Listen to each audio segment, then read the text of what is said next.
we've also got to change the whole curriculum and examination system. We need to have a system whereby you compare those schools that are doing well with those that are doing badly.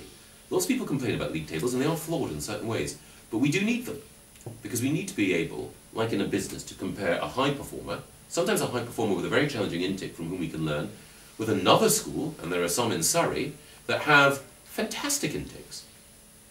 Middle-class parents who couldn't be more supportive, and yet still don't get their children to perform above the national average.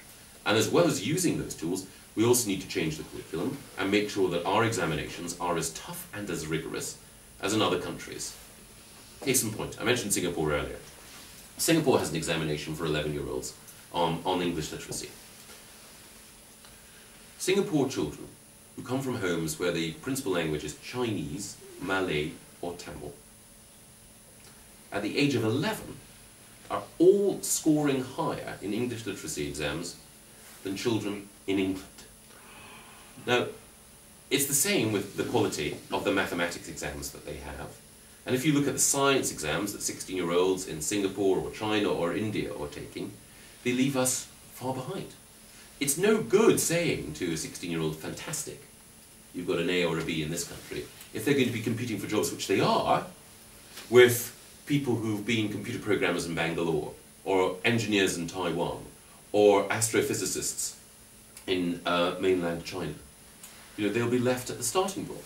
And we will have let them down by flattering to deceive, by giving them the illusion that the qualification that they have is one that can buy them prosperity. And we have a situation now where our top science universities, like Imperial, get our top people from state schools.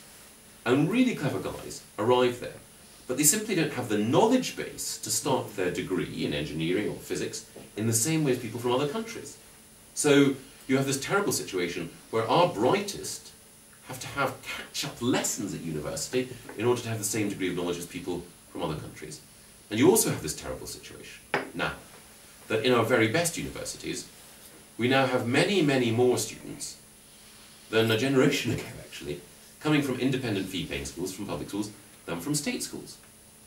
And in order to try to redress this, instead of really improving state schools, what Lord Mandelson says is that the government have to jigger about with the entrance criteria for universities to lower the bar for some students and raise it for others. Now, the aim, which is to make sure that children from all backgrounds can succeed, I think is laudable. But the technique, which is basically saying to universities, the independence that has made you a fantastic institution we're now going to compromise, seems to me to be quite wrong.